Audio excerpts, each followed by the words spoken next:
Hello everyone, आज बात करेंगे स्ट्रक्चर जियोलॉजी के बारे में। ये जियोलॉजी का एक ऐसा ब्रांच है जो अर्थ के रॉक्स की डिफॉर्मेशन और उन्हें शेप करने वाले फोर्सेस को समझाने में हेल्प करता है। ये सिर्फ अर्थ की हिस्ट्री समझाने के लिए ही नहीं बल्कि रिसोर्सेज एक्सप्लोर करने और इन्वायरमेंट प्रोटेक्ट करने के लिए भी इम्पॉर्टेंट है।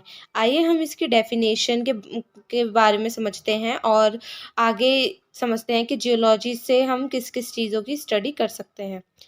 तो स्ट्रक्चर जियोलॉजी फोल्ड्स, फॉल्ट्स और फ्रैक्चर्स जैसे जियोलॉजिकल स्ट्रक्चर्स को स्टडी करती है। ये स्ट्रक्चर्स टेक्टोनिक फोर्सेस के कारण बनते हैं, जैसे कंप्रेशन, टेंशन और शेयरिंग फोर्स। जब क्या होता है, किसी भी अर्थ पे कंप्रेशन फोर्स लगता है, मतलब कि दोनों तरफ से एक ही डायरेक्शन में फोर्स लगता है या फिर अपोजिट डायरेक्शन में फोर्स लगता है, तो उस कारण जो फीचर्स जनरेट होते हैं, तो इन्हीं सब चीज़ों की स्टडी करते हैं हम स्ट्रक्चर जियोलॉजी में। ठीक है, चलिए अब हम नेक्स्ट स्लाइड पे चलते हैं। चलिए अब हम इसमें पढ़ते हैं इसके कुछ इम्पोर्टेंस के बारे में कि स्ट्रक्चर जियोलॉजी कहाँ कहाँ यूज़ हो सकता है अगर हम स्ट्रक्चर जियोलॉजी के बारे में पढ़ते हैं। तो पहला तो ये इकोनॉमिक जियोलॉजी में यूज़ होता है, माइनिंग में यूज़ होता है और एनवायरमेंटल जियोलॉजी में यूज़ होता है।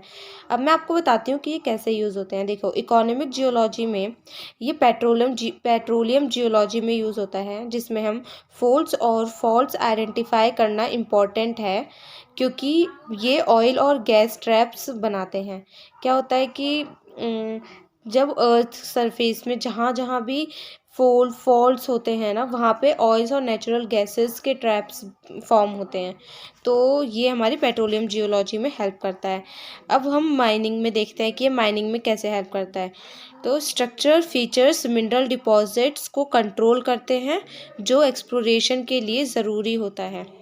ठीक है, तो ऐसे ये माइनिंग में यूज़ होता है। और इन्वायरमेंटल जियोलॉजी के लिए ग्राउंड वाटर फ्लो में रॉक्स के स्ट्रक्चर्स ग्राउंड वाटर के फ्लो को गाइड करते हैं और टॉक्सिक मटेरियल या सलाइन वाटर का लीकेज रोकने में भी हेल्प करते हैं। तो इस तरह से ये इन्वायरमेंटल जियोलॉजी में यूज़ करते हैं हम इसको। और मैं आपको इंजीनियरिंग प्रोजेक्ट्स में भी बता देती हूँ कि ये उसमें कैसे इम्पोर्टेंट है। तो जब हम डैम्स, टनल्स और बिल्डिंग्स के सेफ डिज़ाइन के लिए स्ट्रक्चर जियोलॉजी का नॉलेज ज़रूरी होता है। क्या होता है कि जब हम डैम्स, टनल्स और बिल्डिंग्स बनाते हैं, तो वहाँ के लिए कैसे स्ट्रक्चर, जैसे फॉल्स हुआ तो वो वीक जोन हुआ, तो वहाँ पे हम डैम्स या टनल, बिल्डिंग्स ये सब चीज़ें नहीं बना सकते। तो इसके लिए भी स्ट्रक्चर जियोलॉजी की जानकारी होना बहुत ज़रूरी है। चलिए अब हम नेक्स्ट स्लाइड पे चलते हैं और स्ट्राइक एंड डिप के बारे में पढ़ते हैं। तो स्ट्राइक क्या होता है और डिप क्या होता है, इसे समझते हैं। पहले मैं आपको स्ट्राइक के बारे में बताती हूँ। स्ट्राइक एक रॉक लेयर के सरफेस पर हॉरिजॉन्टल लाइन का डायरेक्शन है। ये हमेशा ट्रू नॉर्थ के रिस्पेक्ट में मेजर किया जाता है।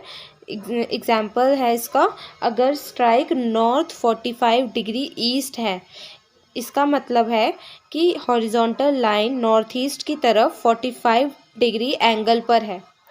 तो ये है हमारा स्ट्राइक क्या होता है। ठीक है, अब हम चलते हैं नेक्स्ट पे और जिसमें हम डिप के बारे में समझते हैं कि डिप क्या होता है। डिप एक इंक्लाइंड रॉक लेयर का इंक्लिनेशन एंगल है जो हॉरिजॉन्टल प्लेन के रिस्पेक्ट में मेजर होता है। डिप हमेशा स्ट्राइक के परपेंडिकुलर होता है। ये याद रखना कि डिप हमेशा स्ट्राइक के परपेंडिकुलर होता है। डिप के दो पार्ट होते हैं। ये मैंने स्लाइड में नहीं लिखा है, बट मैं आपको एक्स्ट्रा इन्फॉर्मेशन दे रही हूँ कि आपके अगर पेपर में आ जाए तो आप उनको कर सकें।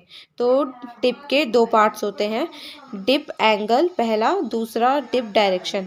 डिप एंगल क्या होता है, रॉक का टिल्ट कितना है, रॉक कितना ज़्यादा टिल्ट हुआ है, वो होता है डिप एंगल। जैसे कि 0 डिग्री से 90 डिग्री तक के बीच में ये कितना डिप हुआ है, तो हो जाएगा डिप एंगल। फिर डिप डायरेक्शन, रॉक स्लोप किस डायरेक्शन में डाउनवर्ड जा रहा है, मतलब नॉर्थ डायरेक्शन में है, साउथ डायरेक्शन में, किस डायरेक्शन में डिप की जो स्लोप बन रही है वो किस डायरेक्शन बन रही है, तो वो हो गई डिप डायरेक्शन। तो कुछ एग्जांपल्स, जैसे अगर डिप 30 डिग्री ईस्ट है, इसका मतलब है कि लेयर 30 डिग्री पर ईस्ट की तरफ इंक्लाइंड है। ठीक है, और स्ट्राइक और डिप का अगर रिलेशन की बात करें तो स्ट्राइक हॉरिजॉन्टल लाइन के डायरेक्शन को दिखाता है और डिप सरफेस के स्लोप्स का डायरेक्शन और स्टीपनेस बताता है। अब मैं आपको बताती हूँ कि जो स्ट्राइक और डिप होता है वो इम्पॉर्टेंट क्यों होता है, हमें क्यों स्टडी करनी चाहिए स्ट्राइक और डिप की। ठीक है, तो देखो मैं आपको बताती हूँ। पहला कि जियोलॉजी मैप बनाने के लिए ज़रूरी है। दूसरा, फोल फॉल्ट्स और बेडिंग प्लेन्स का ओरिएंटेशन समझाने के लिए। तीसरा, इंजीनियरिंग प्रोजेक्ट्स जैसे डैम्स और टनल्स और रिसोर्स एक्सप्लोरेशन जैसे ऑयल गैस मिनरल्स के लिए काफ़ी यूज़फुल होता है। ठीक है, क्या होता है जहाँ पे फॉल्ट होंगे तो वहाँ पे या हम डायरेक्शन चेक करते हैं कि स्ट्राइक डिप ये सब चेक करते हैं। इससे हमें पता चलता है कि ऑयल गैस मिनरल्स हमें किस डायरेक्शन में कहाँ पे मिलेंगे। और फॉल्ट्स की बेडिंग प्लेन्स इन सब की स्टडी करने के लिए भी बहुत ज़रूरी है। जियोलॉजिकल मैप जब हम बनाते हैं किसी एरिया की स्टडी करते हैं वहाँ का जियोलॉजिकल मैप बनता है, तो वो मैप की स्टडी करने के लिए मैप बनाने के लिए भी हमें डिप स्ट्राइक की ज़रूरत पड़ती है। चलिए अब हम समझते हैं आउटक्रॉप के बारे में कि आउटक्रॉप क्या होता है। तो आउटक्रॉप उन रॉक्स या बेड रॉक को कहते हैं जो अर्थ के सरफेस पर विजिबल होते हैं। ये तब बनते हैं जब इरोजन, वेदरिंग या सॉइल के लैक कमी की वजह से रॉक्स एक्सपोज हो जाती है। ये तब क्रिएट होते हैं। आउटक्रॉप्स का जो साइज़ होता है, आउटक्रॉप छोटी पैचेस से लेकर बड़े क्लिफ्स और माउंटेन्स तक होते हैं। जो आउटक्रॉप होते हैं वो दो टाइप्स के होते हैं। पहला प्लेनर आउटक्रॉप, दूसरा इरेगुलर आउटक्रॉप। प्लेनर आउटक्रॉप जो होता है वो फ्लैट और कंटिन्यूस रॉक एक्सपोजर को शो करता है और इरेगुलर आउटक्रॉप अनइवन और फ्रैगमेंट एक्सपोजर को कहते हैं। अगर हम आउटक्रॉप के इम्पोर्टेंस की बात करें तो ये भी जियोलॉजिकल मैपिंग में के लिए ज़रूरी है, रिसोर्स एक्सप्लोरेशन के लिए ज़रूरी है, स्ट्रक्चर एनालिसिस के लिए ज़रूरी है, फील्ड एजुकेशन के लिए ज़रूरी है। अब देखो कैसे ज़रूरी है। देखो, आउटक्रॉप्स की स्टडी करने से हमें एरिया की लिथोलॉजी, स्ट्रक्चर और स्ट्रेटिग्राफी समझने में हेल्प करती है। तो इस तरह से ये जियोलॉजिकल मैपिंग में ज़रूरी हो जाती है।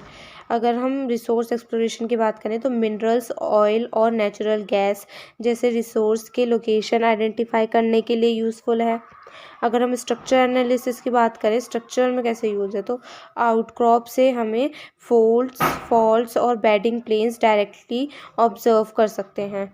फील्ड एजुकेशन, जब हम फील्ड वर्क पे जाते हैं, फील्ड वर्क करते हैं, तो जियोलॉजी फील्ड वर्क में स्टूडेंट्स के लिए आउटक्रॉप की स्टडी करना ज़रूरी होता है, जिससे रॉक और उनके स्ट्रक्चर्स के बारे में कंप्लीट नॉलेज मिल सके।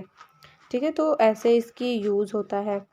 अब अगर हम एक कंक्लूजन दूँ मैं आउटक्रॉप के बारे में, तो आउटक्रॉप एक विंडो की तरह है जो हमें अर्थ की जियोलॉजिकल हिस्ट्री का एक ग्लिम्स देती है। ये जियोलॉजिकल रिसर्च, रिसोर्स एक्सप्लोरेशन और एनवायरमेंटल स्टडीज़ के लिए काफ़ी इम्पॉर्टेंट है। अब अगर मैं आपको इन शॉर्ट, यहाँ पे मेरा वीडियो ख़त्म होता है, तो मैं आपको एक ओवरव्यू देती हूँ कि structural geology, strike dip, outcrop से इसमें हम क्या पढ़ते हैं, क्या समझते हैं हम इन सब चीज़ों से। तो हमें अर्थ के पास्ट और प्रेजेंट को समझाने में हेल्प करता है। उसका पास्ट का और प्रेजेंट का पूरा कंप्लीट फ्रेमवर्क देता है ये आउटक्रॉप, स्ट्राइक डिप, ये सब। ये सिर्फ रिसर्च के लिए नहीं बल्कि रिसोर्स मैनेजमेंट, इंजीनियरिंग प्रोजेक्ट्स और एनवायरमेंटल प्रोटेक्शन के लिए भी एसेंशियल होता है। सो अगर आपको मेरी वीडियो अच्छी लगी हो तो प्लीज़ लाइक, सब्सक्राइब और शेयर करना ना भूलें। Thank you.